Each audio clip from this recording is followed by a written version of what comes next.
But yes, thank you everyone for coming. Welcome to the final project showcase tied to graduation. We have someone who's having technical difficulties getting into the Zoom meeting. I think there's an email issue, but hopefully they will be here soon. And we will be joined by 6 of our recent Flatiron graduates.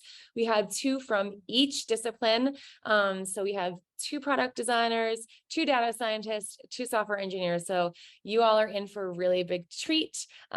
These folks that you see on your screen have worked super hard to finish this program, and they have created some really amazing final projects, and I'm super excited for them to get to show you. So just a couple of little things as we get started. If you have any, we really encourage questions for our presenters. So feel free that as soon as you have a question, you can go ahead and put your question in the question and answer box at the bottom of your screen, or you can put it in the chat if you would prefer that. You can just, as soon as someone starts their presentation, you can start putting questions in for that person, and I will be sure to direct the questions to them at the end of their presentation. We'll have a couple of minutes for each person to answer some questions from y'all. So yeah, get those questions going. It makes it go a lot faster and it's more fun when there's questions.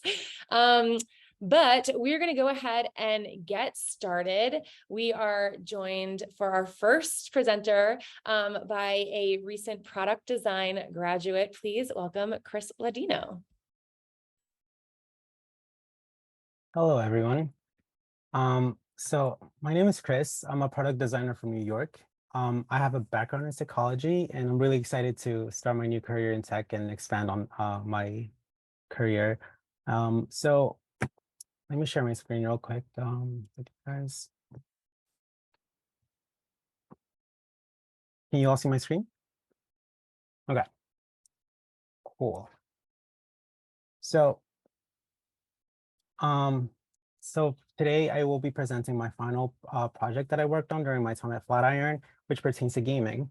I am an avid gamer, so this is kind of like a passion project for me. And but I will be walking you guys through the 4 stages of my process, which include the discovery phase, defining the problem, ideating on a solution, and then finally designing the visuals for the project. So originally, I wanted to improve the interface of the client of League of Legends, since I know that as a player, a lot of the frustration does revolve around it. But after some initial qualitative interviews and conversation with friends and other League of Legends players, I was able to gather some interesting information. So the interface was a problem for many, but it was not the biggest. Many of the users expressed their frustration with the toxicity in the community and dealing with it. It was important to recognize that as individuals, we cannot control other people's actions. So we need to focus on our own actions and reactions to those negative interactions. So focusing on oneself and our self-care and holding oneself accountable and actively trying to form healthy habits seem to be a good route for my app. So I sent out a quantitative survey asking more focused questions revolving negative experiences of the players and their self-care habits. So my goal in asking these type of questions was to validate whether my assumptions about toxic interactions were true and measurable, and at the same time to gather the players' self-care habits, which will later help me with the feature ideation process. So we had 10 days to complete this project and to present it to stakeholders. So I knew that I needed to keep the process focused and organized. So to start, I did some competitive research of self-care apps and other habit-forming apps. I focused on 4 different competitors, which but there were no direct competitors for my project. So none of the competitors that I found focus on self-care habit for gamers. So the competitors were Finch, Bloom, Not To-Do List, and Alobud. I took note of their strengths and weaknesses to try and help me pick and choose what to focus on to make my potential solution even stronger. So next, using this information from the interviews and surveys, I came up with a problem statement, which reads as follows. Gamers who are tilted after a game need a digital tool that helps them form healthy habits after a match to reduce emotional stress in order to improve future gameplay performance and therefore increase their win rate. So in order to begin testing, I started doing some sketches that focused on the minimum viable product using the Moscow method and to help me identify key features. So after sketching a user flow, I came up with a mid-fidelity prototype to test my idea with potential users. I got some useful feedback from them, letting me know what worked and what didn't work. So using this feedback, I was able to start ideating on the next steps, which was the visual ideation. So after doing some research on color psychology, I found that soft and cool colors like purple and blue kind of enhance creativity, spirituality, and they can also create a calming atmosphere. So I wanted to do some mood boarding with this and I created created a style tile for my app. I diverged the concept into 4 different iterations and asked for feedback from my instructor, my peers, and potential users. We found that the first iteration was the most successful one, and it kept in line with the colors and adjectives that I chose in my style tile. I also wanted to keep the concept familiar to gamers and use the style of kind of like hard shadows and um, include retro elements, as you can tell from the typeface. I also knew that I wanted to add gamification elements as a reward system to establish healthy habit forming and keep the users engaged. So basically, my app is a self-care app for gamers specifically targeted at League of Legends players that allows them to set goals, set reminders, and feed their pet, also known as Poro in game. This is essentially like a Tamagotchi pet that grows with you the more you accomplish your daily goals. You can interact with it by feeding it and petting it. You gain Poro snacks by accomplishing goals, and then you're able to feed it too. If you want to start a new gaming session or just have a better, less stressful game, you can add reminders such as muting other players, bringing the right spells or abilities, prepping your playlist, refilling your water bottle, etc. So at the end of the night, you can also reflect on your daily actions, which will grant you additional Poro snacks and allow you to cool down at the end of the day. So for some next steps to follow for my app would be to include more features, um, including a night mode, which would help us specifically for when you're winding down at the end of the day, and do more high fidelity testing with a high fidelity prototype with potential users. So if you're a gamer, have any feedback, or just have any other questions, you can contact me on LinkedIn or email me with any thoughts that you have.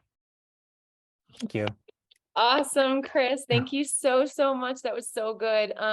Go ahead and leave that screen up while I have a question. If anyone has any questions, again, reminder, please put them in the question and answer box at the bottom of your screen or in the chat. And I'll make sure to get to them at least by the end. But go ahead and take a screenshot of Chris's contact information so that you can touch base or write it down really fast while we ask some questions. Okay, so we do have a couple of questions right now, Chris, but what the first one is, how did you find users for your user interviews?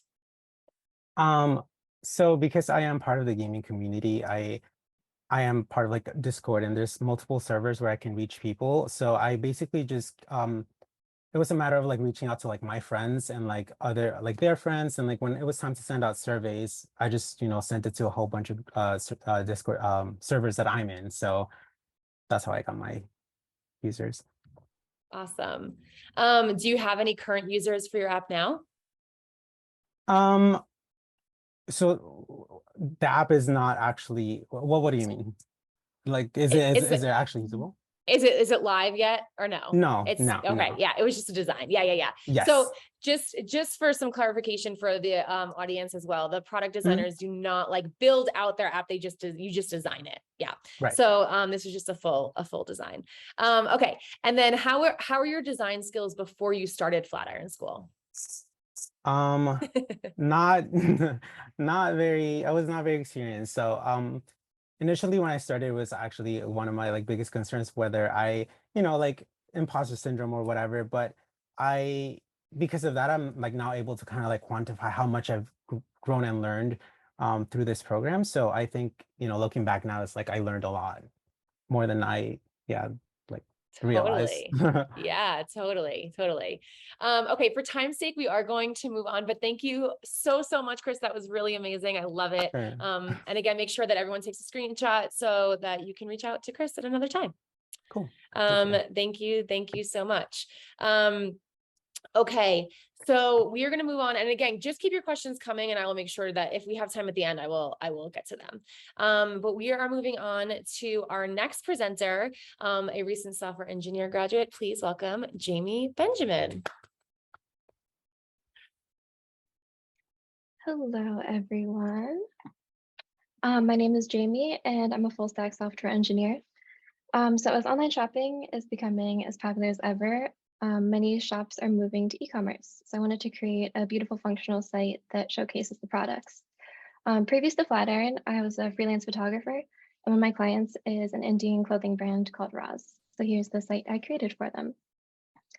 We've got our landing page here with some collections, the Velvet Edit, Fall Winter, the Beach Edit, and New York Fashion Week. In the footer, there's some icons that link to the social media. It takes you to a separate tab so it's easy to navigate back. We'll scroll back up. Let me move my little Zoom chat. So at the top, we've got a search bar, user profile, and a shopping cart. So we can go ahead and see here. If you're not a member yet, you can join. There's some required fields: first name, last name, email, address. Password needs 8 characters, a capitalized letter, and a number. But if you already have an account, we can go ahead and sign in here.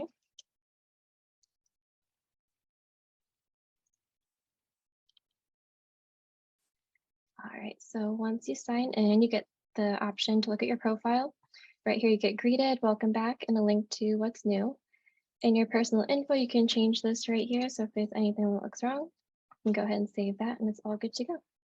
So we can go ahead and go back to the home page. Over here, you can shop by new arrivals. This sorts by the created at date. You can also shop all, and from here you can sort by price, low to high or high to low. We can go ahead and click on a product. You get stars, a heart, the title of the product, price, shipping, the description, and then if you hover over add to cart, you can click on that and you get the notification that it's been successfully added to your cart. So we'll close that. You can hover over the basket here and see what's inside of your cart. And then there's breadcrumbs at the top, so you can easily navigate back to this page. So we'll go ahead, toss one more thing in, go back to here. You can also shop by category. So if you go down here, this sorts by category as well. So if you want to shop all, you can search by the title, description, or color. So if you're looking for something blue, you can type that in, everything that matches that keyword will come up. Or say you want something velvet, all those options will come up as well. So we'll go ahead and click on our basket here. You can make any changes you want. You can add products, you can delete them, and you get free shipping over $99. So say we get rid of these guys, you'll see that it changes to have that price there. We can continue to checkout. It'll ask for a first and last name and address. And it shows your shipping, tax, total price. And here you can also get rid of items, so there's no buyer's remorse. So we'll continue to payment. This is a Stripe API that's integrated. So we'll go ahead and put some fake values in here just for the sake of the demo.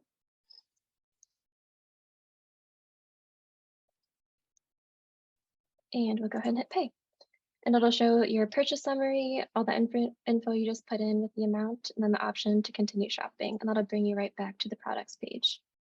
So we can go back here to the profile. You see the orders, and that one that we put in is right down here. In addition to the user interface, I also have an admin interface as well. So if we log out and sign in as our admin as the email, you get some different options prompted at the top. So you can see the inventory, all those items are listed here. You can go ahead and edit. So say we want to raise the price, we can make this 16 instead, update that, and it'll be reflected in our inventory here. You can also add products with title, description, image, price, and color. And then the admin also has the ability to see all of the orders created as well. And I think that's about it. So I created this website with a React front end and a Ruby backend. I use Bootstrap and custom CSS, and all of the images are my own. Some issues that I overcame. It was tough making it as dynamic and concise as possible because it was mostly one fetch to grab all the products, but then it was just a lot of manipulation with the category sorts and the price sorts as well. For some future extensions, I want to get Stripe fully integrated. I don't have it hitting the back end yet, so it's just on the front end right there.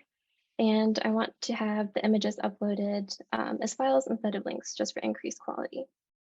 So if you'd like to get in touch with me, Here's some of my contact info: LinkedIn, GitHub, my site, and Instagram. Awesome, Jamie. Thank you so, so much. That was so great. Spotted several things that I would want on that site. Yes, everyone, please feel free to take a screenshot right now of all of Jamie's contact information so you can reach out. We do have a couple of questions. So the first one is, how long did it take you to build this site? For our project, we got 3 weeks to do it, and I was hustling during that time. Had many long days. I think I finished most of the functionality, like the MVP product, in the first 2 weeks, and then I tried to spend the last week doing some stretch goals and styling. Awesome. For those of you who are not a part of Flatiron, MVP is most viable product. So it's like the bare minimum of what your requirements are to meet. And then, so you built that first and then you went towards your stretch goals. Yeah. Mhm. Okay, awesome. Okay, last question. How did you implement the order by of all the products? I'm sorry, like the sort, or like when you order? I'm not sure. So whoever asked that question, if you could just clarify either in the question and answer box or in the chat, but yeah, just a little bit more clarification would be helpful. The sorting algorithm. Oh, it was mostly a sort on the front end. So I fetched all of my products from the back end and then did multiple sorts in the front to sort it by the category and price as well. Awesome. Well, Jamie, thank you so, so much. Super beautiful site. Great job. Thank you. Remember, everyone, please reach out to Jamie after this for sure. Thank you. Okay, let's move on. We are now going to go to the land of data science. Please, everyone, welcome a recent data science graduate, Eric Au. Hi, everybody. I'm just gonna share my screen quickly. Okay, hopefully everybody can see that. Okay, great. So hi, my name is Eric, and I'm a data science professional with a passion for data analytics and machine learning. For my capstone project, I wanted to take a deep dive into another passion of mine, which is baseball. In fact, baseball analytics is how I started my own personal career transition into data science. So tonight I'm excited to share with you my project, Stepping Up to the Plate, predicting MLB player salaries and team wins with machine learning. Yeah, I should make this full screen for you. In my previous career, I was a project coordinator working on construction projects throughout the city. I worked on many exciting projects, but I felt like I had to follow my passion, which I always had an interest for, which was baseball and sports. So if you're a sports fan or a fan of the movie Moneyball or seen it, one common issue that teams face is how they spend and allocate money when it comes to building a team. And just like any business, a Major League Baseball team operates very similarly. So the core subject in Moneyball was how smaller market teams, such as the Oakland Athletics, can compete with larger market teams like New York and Boston, who ultimately have a lot of freedom to spend as much more money, right? So for my capstone, I wanted to explore that a little bit further and predict the MLB player salary, pitchers and batters using historical baseball data. And secondly, I wanted to better understand what statistics contributed the most to winning when it comes down to predicting team wins. The data set for this project consisted of historical baseball statistics and advanced statistics. In 2014, Major League Baseball introduced StatCast, which allowed teams to collect more baseball data than ever before. This included detailed statistics such as how hard the ball was hit, how many revolutions per minute the ball was spinning, and many, many more other features. The key takeaway here is that the advanced statistics have far more features or variables to work with, as you can tell. So taking a glimpse at the data set that I was working with, we see some of the highest paid players in baseball. This kind of gives you a good perspective of some of the top echelon of stars in the game as of 2021, as some of the top players are making in the tens of millions of dollars. And I considered most of these players as outliers. However, since 2000, I noticed that the average batter and pitcher make far less than the outlier group that we just saw previously. Batters are more recently making about $5 million on average, compared to the pitcher making about $1 million less. And as I mentioned, Major League Baseball has incorporated data analytics more than ever. When taking a look at team salaries and wins during the 2021 season, we can discern some noticeable observations based on this chart that I made here. We especially see data analytics used heavily for teams like the Tampa Bay Rays, who are on the far right there with 100 wins, and the Milwaukee Brewers directly adjacent to that with 95 wins. And these are two example teams that have a smaller relative payroll than some of the bigger market teams like the LA Dodgers or the New York Yankees that you see all the way in the far left there. In terms of results for my predictive models, I was able to achieve a margin of error of under $2 million using basic data alone. For advanced data, the margin of error was roughly about $2.8 million and $2.4 million for batters and pitchers, respectively. One thing to note is that the reason for the disparity of the margin of error is due to the different size of the data sets that were used.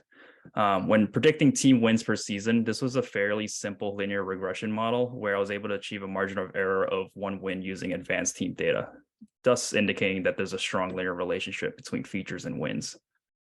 So quickly, I just want to show, if I can get to it underneath here, this application that I made, basically using Streamlit, which is a type of technology that allowed me to build this web application. Essentially, I developed a pair of locally run applications that take in basically user input and can provide a salary prediction for pitchers and batters. So, for example, you essentially load in custom inputs here. So this first input here is $750,000, which is the average salary difference across a player's career. This gives you kind of a little summary of how that was feature engineered. And ultimately, you can just shift around some of these values for batters.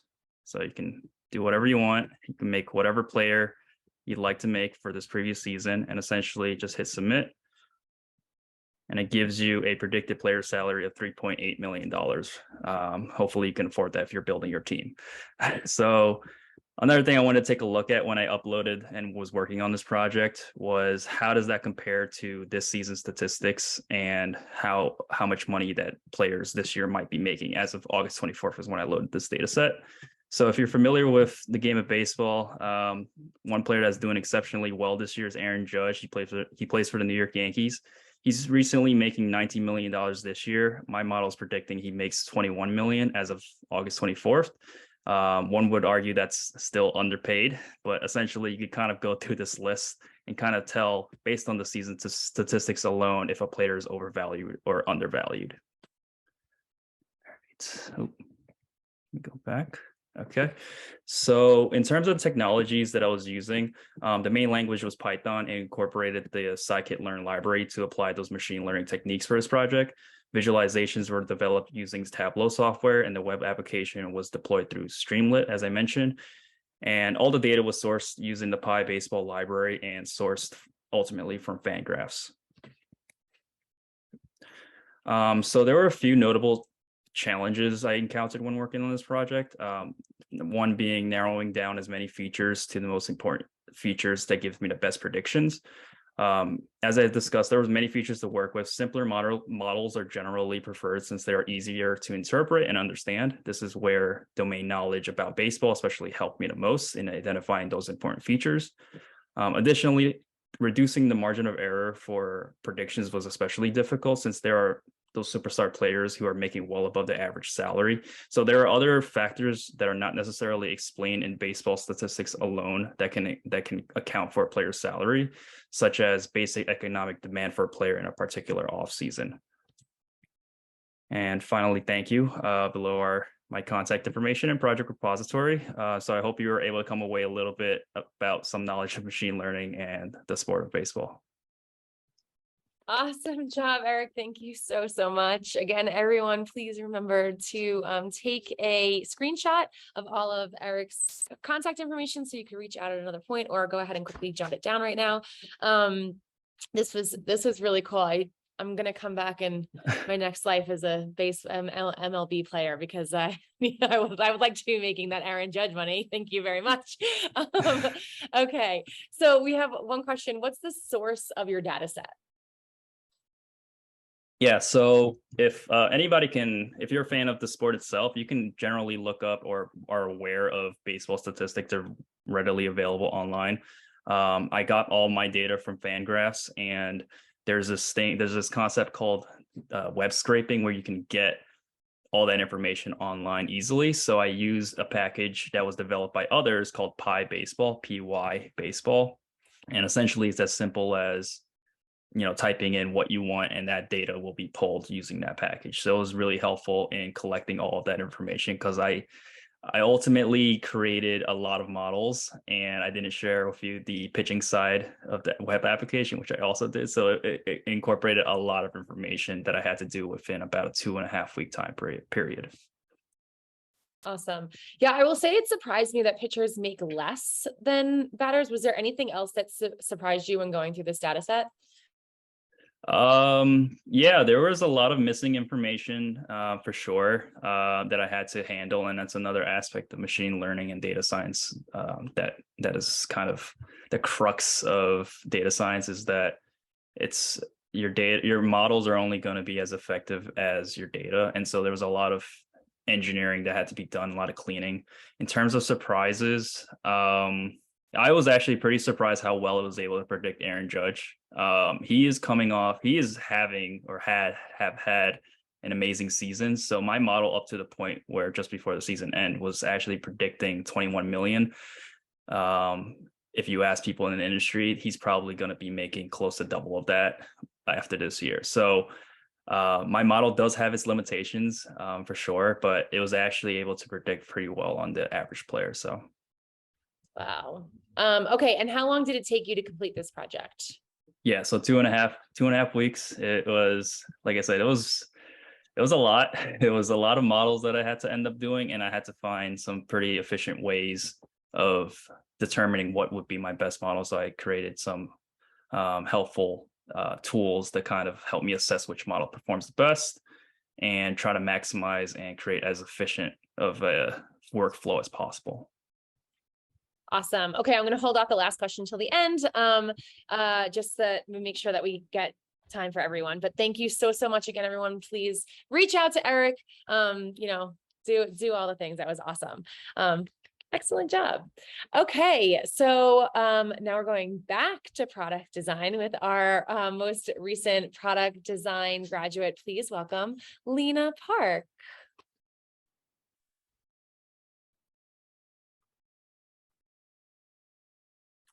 Hi, everyone. I hope you can all see my screen. Let me maximize that a little bit there. Hi, my name is Lena Park, and I am a product designer. Formerly, I was a luxury resale consultant working with The RealReal. And that experience kind of led me on the path to being interested in product design, as I had opportunities to really kind of act like a gatherer of on the field insights that I brought back to the product and design teams to build out and collaborate with building out some new features and products for The RealReal. So for my final presentation and / project, I had the opportunity to actually work with a real life client who I am currently working with still. So I will be sharing with you the first portion of our project, which was user research into habit tracking and accountability for my client, Recreational Habits. So we'll go over everything who the client is, and we'll actually end on a problem statement, which is a little bit different from Chris's product design presentation, as we're just focusing on the user research portion. Recreational Habits they were established in 2020 as a new American classic lifestyle brand. They wanted to be inclusive and accessible to a country club lifestyle for the historically excluded. So at first, the client came to me with a very distinct idea of having a digital app for their community base to help them build better habits. But as I probed a little bit into them during our discovery meeting, we came to a realization that what they were really needing is something that's going to be revenue generating, that is going to be independent of the fashion production cycle. So for this project, our scope was to define the target users and what their needs are, to research and analyze the target users' motivations, challenges, attitudes, and behaviors towards habit building / goal setting, and to understand their attitudes and how they feel and where they find community support and accountability. Obviously, the client came with their own set of assumptions. So doing research would help us validate or invalidate their assumptions. So just to give you a little bit of a framework, we're using a double diamond method design method here. And what we're looking at is the first portion, the first diamond here. So we want to design the right thing for the right people. And this is really where we get into the research and defining our problems before we even get to the pixel pushing and designing aspect. So this project took over 8 days. We did competitive research, came up with a user research guide, and conducted interviews as well as synthesis of the interviews. I thought that the constraint for this project was obviously with our limited time, not being able to find additional users.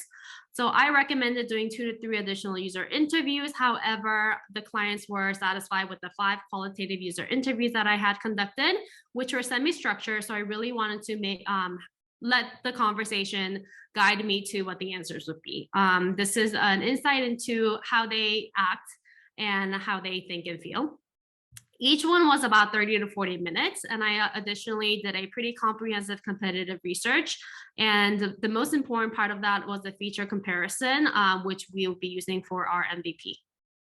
So we defined our target users as women between the ages of 28 to 38 who are self-proclaimed self-improvement enthusiasts. And 3 were direct recreational habits customers, and 2 are potential customers who are aware of the brand through Instagram.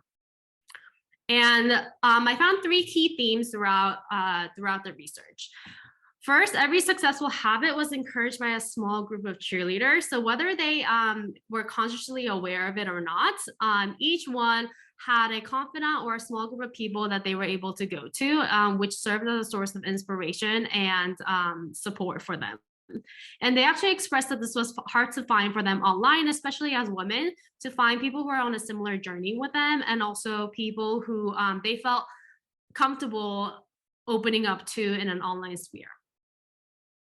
Second, millennial women place financial value on their growth journey. So whether it means that they are not wanting to pay a cancellation fee, or they are using financial motivator as an incentive to treat themselves after they completed something, they have the disposable means and have the income and the time and the resource to be able to invest back into themselves. So that really validated the client's assumptions about what they were willing to spend.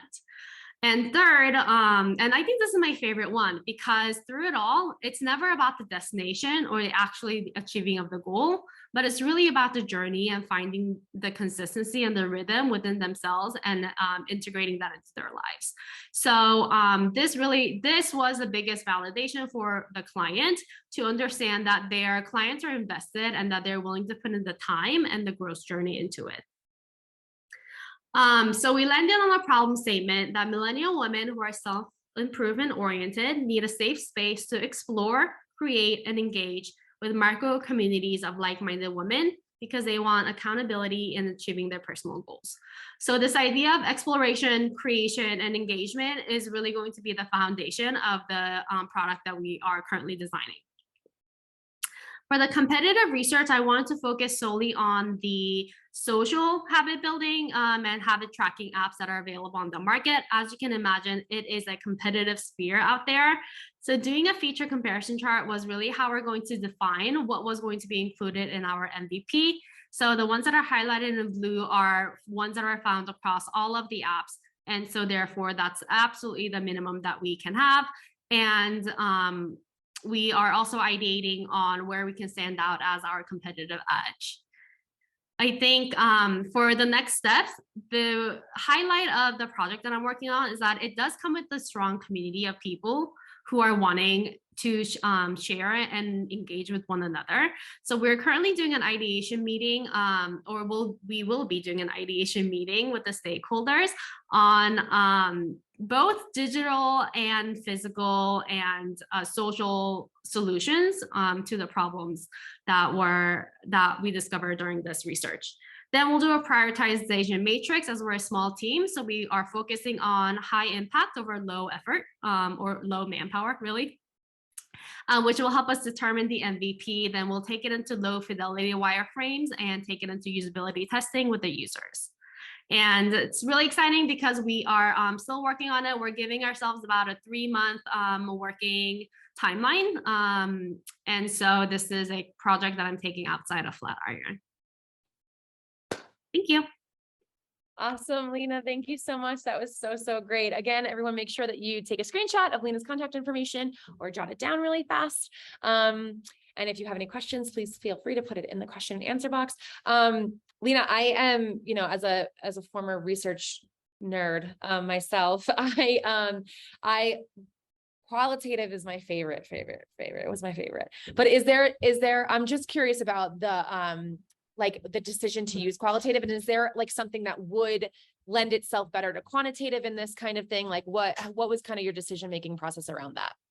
Yeah, I think because this is a problem space research, we wanted to take it into conversation. A part of my decision to use qualitative over quantitative is also that they had never had any sort of interaction with their client, with their customer base in a qualitative method.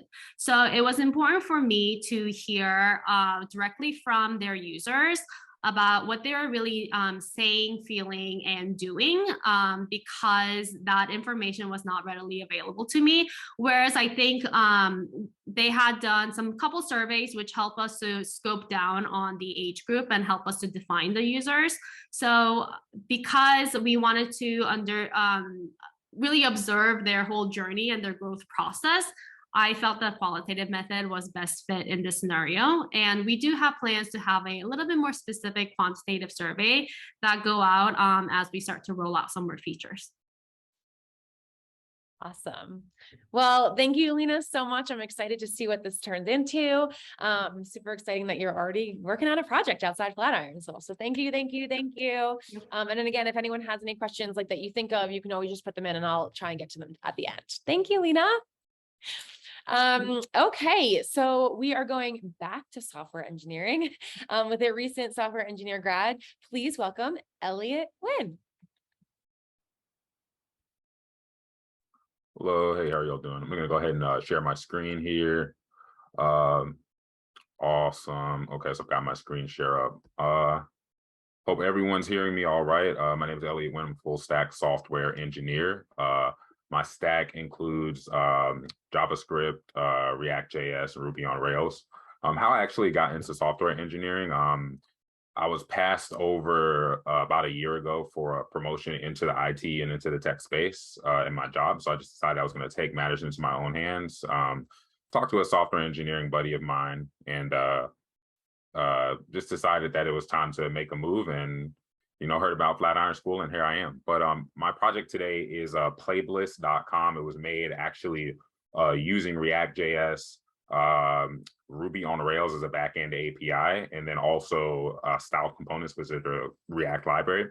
The main problem I'm trying to solve here is with modern gaming, gamers' libraries are getting so large and across multiple consoles that it's hard to keep track of what you have. They have this thing of what gamers call a backlog of games, where it's just like a bunch of games that you don't have time to play. And basically what this website does is it allows you to organize that into a collection and then make little playlists out of them. So what we're going to do, we're going to actually just go ahead and log in with an admin account I made just to kind of test out the site. We're going to go ahead and log in. That's going to take us to our splash page here. I'm going to slide a couple of things around within the application. So we're going to first stop off at games. So what this does is it allows you to basically collect the games here. When you click on collect, it'll go ahead and move it over to your personal collection. And if, for example, let's say you just wanted to see Xbox games, you could type in Xbox and just see those. If you wanted to see, let's say, only games for the PS5, you could type that in and kind of filter through that way. And then that would take us over to our profile section. So with profile, what we actually have here is your own personal collection of games here, which you can see, and then you have a couple of playlists here. You can actually use the forms on this page to make your own playlists and give them names as well. So what we're going to do, for example, let's say we wanted to add Minecraft to our games for winter, for example. So what we would do is we would go over to Minecraft, and I'm literally just going to mash up the information from the games card. Yeah, Minecraft 5. Say we have that on PC, and yeah, let's put that on playlist number 2, and let's go ahead and add that to the playlist.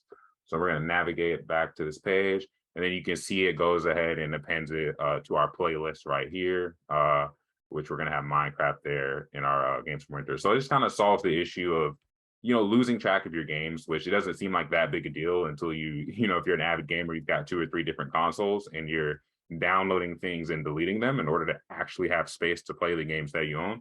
And now it's like you've got this huge library and you have no idea what you have anymore. So that's what this website kind of helps solve. That gives you a place where you can get all that information on what you have in one spot, and then decide, what you want to play, and just kind of be more organized with your time.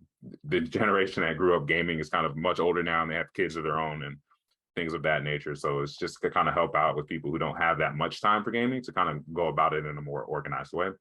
I've also got this admin page here. Here, the admin can basically maintain the application. You can add new games to it. I haven't deployed this application yet. I've got a couple more features coming. Some more admin privileges, a comment section where you can comment on some things you would like added to the website. And I'm working on possibly fetching from a public API just to kind of make that list of games more robust. This is more kind of a concept of a project here. One challenge that I did overcome, that would be an issue I actually had with keeping the user out of copious lists. So when I first came up with this project, I'm kind of following the agile method. I had a list of deliverables and things that I wanted to do that I kept referring back to throughout the process. And one of those things was to keep the user from having to type over and over again into a bunch of different forms. So a lot of the post requests, like this click is tied to a post request. A lot of the kind of different fields and options you have here are actually dynamically coded to only show the options for the game that the user has in their actual collection. So that way they don't have to just type in the name of the game and type in all this information. So that was something I kept referring back to when making this project. But that's gonna about do it for the presentation. Had an awesome time with this, and I'm actually gonna go ahead and pop over to a screen here. This is just my contact information, showing where you can reach out to me, see some projects on GitHub there. Here's my contact information, my email, and that would be my LinkedIn there. So thank you all so much. Awesome, Elliot. Thank you. Thank you so much. That was really great. Yes, again, please feel free to take a screenshot or write down Elliot's contact information. I see a possible collaboration with Chris, to gaming stuff, people in the room. Yeah, I'm just curious about and if anyone has any questions, please feel free to put them in the chat. Yeah, my question is just around curious about your style design choice and what you kind of what went into that and what you were kind of thinking there. Well, with the design choice, I've gone through a couple of iterations of the design, but basically I kind of wanted to create kind of almost the concept was in a virtual setting that you could just go into this room and it's like this really sleek, amazing gaming setup, what with the, the background image with the monitor and everything. And you could kind of virtually go into this room where you would virtually have all your games that you could take a look at and put into a collection. So originally I kind of imagined it almost like a VR experience where you kind of go into this room and it's like, almost like an armory, but for games, and you just kind of can go and pick through things. So I kind of try to copy that design with the background image and then just try to keep things sleek and kind of easy to navigate with just very few buttons and try to put everything out in the open, just make it easy for the user to breeze through, click on a couple of collections and start making playlists. Awesome. I love it. Well, thank you so much. This was really, really excellent and I loved it. Thank you for presenting. Okay, moving last but not least, we're going back to data science. Please welcome our most recent data science graduate, Zach Pollatsek. Thank you. Let me share my screen. All right, are we good to go? Perfect. Good evening, everyone. My name is Zach Pollatsek, and I am a data scientist with Market Beaters LLC. I have a background in mechanical engineering and entrepreneurship. I worked as a product design engineer for a few years with a consumer goods company, and my love for software and math led me to data science. I'm also a passionate stock investor. And so I decided for my capstone to tackle the age-old question, can we really beat the market? Because many people will tell you that you cannot. So here is a brief agenda over what I'll discuss in the next few minutes. So for a little background, between the 20-year period 1999 and 2018, the average individual investor actually only had returns of 1.9% compound annual growth rate, which is much, much smaller than the returns of the S&P 500 over that same period with 5.6%. In fact, over this 20-year period, the average investor did not even keep pace with inflation, which backs up many people's argument that you should simply invest in index funds. However, I wanted to reframe the problem of predicting the market. So when many people say predicting the market, they think Wall Street analysts deciding what the stock price will be 12 months from now, and this is called their price target. However, the stock market in the short term is extremely volatile and relatively random. And so I wanted to look at the stock market over a longer time horizon, i.e. 5 to 10 years, because the long-term winners tend to be driven by strong business results rather than fads or meme stocks. So as I just said, I want to identify companies that will win in the long run. And then also I want my model to help with portfolio allocation, because many beginning investors do not know how to properly diversify. And this basically just means owning 10 to 30 stocks rather than owning only 2. Moving on to the data that I used. So I actually used the SEC has a public API, and I performed API calls to pull all annual filings for public companies between 2009 and 2012. I started in 2009 because prior to this date, the SEC actually didn't have a standardized format for their filings, which made it very cumbersome to try and work through the data. And I ended in 2012 so that I would have a 10-year buffer period afterwards to analyze whether or not the stock price did outperform the market. So as we can see in the bar chart on the left, the majority of companies do not beat the market, which is expected because it is hard to run a successful company and continue to grow each year.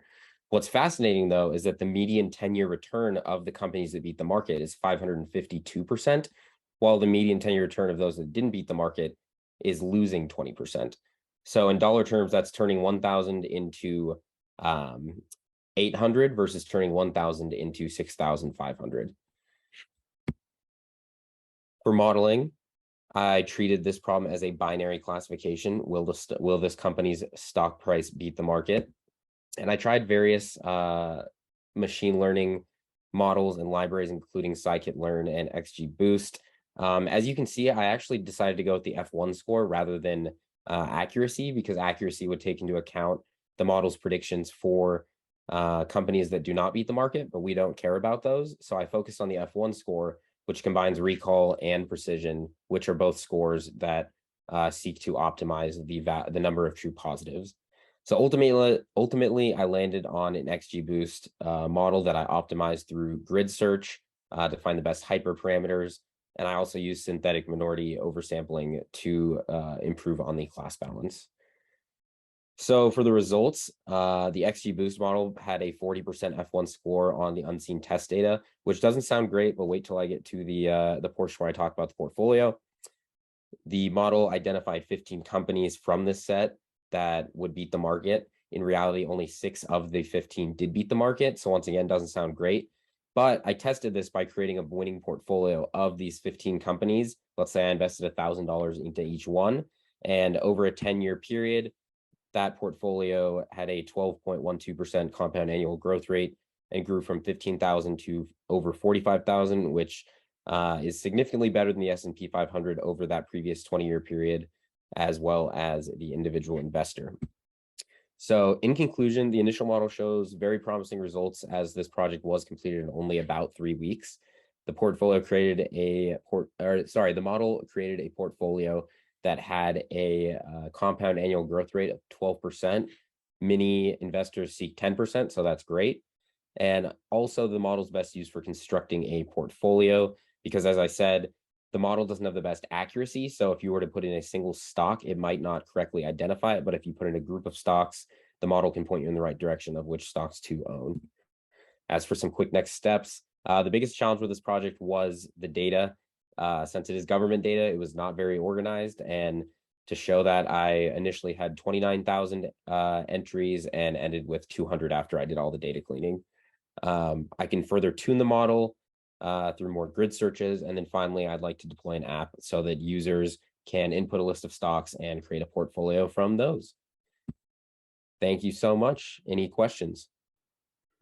Awesome. Thank you so much, Zach. That was really super excellent. I know nothing about stocks. So I actually sent this project to a friend of mine who works for Morgan Stanley. I was like, what is happening? Like, this is so good. Please feel free, everyone, to take, and I'm sorry, you might hear some background noise, but please feel free to take a screenshot, write down any of Zach's contact information so that you can reach out. This was so good. Was there anything surprising to you when you were going through some of this, Zach? Honestly, I was surprised with the results at the beginning. I didn't expect to see such promising results after only 3 weeks. The reason I wanted to do this project is actually because the first book I read on investing is called A Random Walk Down Wall Street. And the entire premise of the book is that you can't beat the market and you should just invest in index funds. And ever since I've read that, I've wanted to beat the market. So, I'd say that surprised me, but it also surprised me to see I couldn't find a project similar to this that someone had already done. So I was surprised to see that everyone was looking in the short term and I couldn't find a project that was looking in the long term. Awesome. Well, that's good then. You're on the right track if you're doing something that no one else has done. All right. Well, thank you so much. That was really fantastic. Okay. I do have, I think, a question for you. What's an index fund? Oh, of course. So an index fund is simply a collection of stocks that will follow the market. So one of the most well-known ones would be the S&P 500, which is a grouping of 500 of some of the largest companies in the US. And index funds, this is more technical and you don't need to know, but they can be market cap weighted, or they can actually be stock or their share price weighted. So one's based on actual size, whereas one is based on what the market's willing to pay. And so if you invest in those, you're tracking the broader market and following 500 companies. So you have much lower risk of losing money. Awesome. And then finally, will it be able to predict in real time, or is it yet to be optimized for real-time application? Yeah, so that's the actual next steps right now. I've been working over the last few weeks to collect data from companies in, let's say, 2017 to see how it does in a 5-year period. And then after that, I want to collect my own portfolio. I own over 30 stocks, and I wanted to just put those 30 in, see which ones it predicts, and then starting from a date, once I have it all set, see how it goes over the next 10 years. Awesome. Thank you. This was really amazing. Okay, we do have like 4 minutes. And so there are a couple of questions for all presenters. So how I'm going to do this is I'm going to try my best to get through all of those and have you all just write your responses in the chat. I think that might be the easiest way to do it, just for my presenters in the room. Make sure that when you go to the chat that you toggle down to where it says in the 2-part that it says everyone, not just hosts and panelists, because otherwise it will just be you that sees the message and not everyone. So I'm going to quick fire these. And if you could just respond, Chris, really fast, someone wants your contact information because they missed it in the beginning and they want to keep in touch. So you can put those in the chat. And then also, okay. For everyone, were your projects self-paced or was it broken into parts or made to make a whole with your instructors? The next one, did anyone in the room already have a tech degree, bachelor's, associate, or anything from a state school before joining Flatiron? Again, you can go ahead and just put that in the chat to everyone, the main chat. And then, okay, sorry. So if you go, I think that for me, my screen, sorry, is different. So if you go to if you go to, not in the question and answer box, but in the main chat. So I have 3 dots at the bottom that says more. And then, so, panelists, I sense you all just did, a message earlier in the thing just to you. So if you go to that chat, and you click, there's like a 2, and it will say either hosts and panelists or everyone. And if you can click on everyone, here, I can put, so wherever that just came up, click on that, and that's everyone on the whole group can see. It should be right. So it says 2, and then everyone's highlighted. If you click on that blue, the blue everyone, it should say hosts and panelists or everyone. Yeah, I'm not like, I click that and I only have the option for hosts and panelists and then the individual. Weird. Let me see. Oh, here. Try that now. I had to click on something. That's my bad. There. Sorry.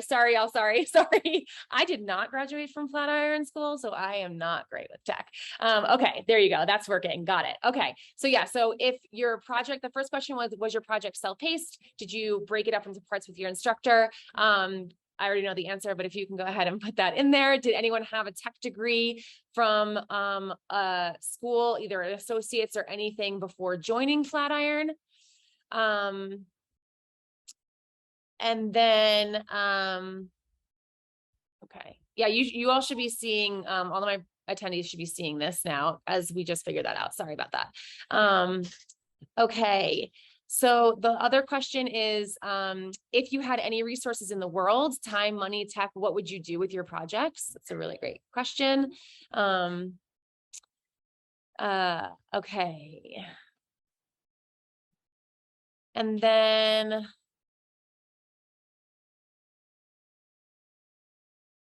there are a couple in, okay, good. Zach, you're already tackling that question. That's for you.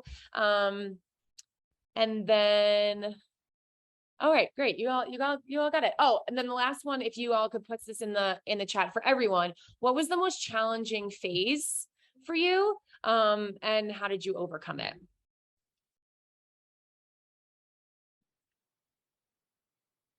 And again, you know, everyone should have contact information now for all of the presenters. So if you want to go ahead and just, you know, write them a question privately with using their contact information, that would be good as well.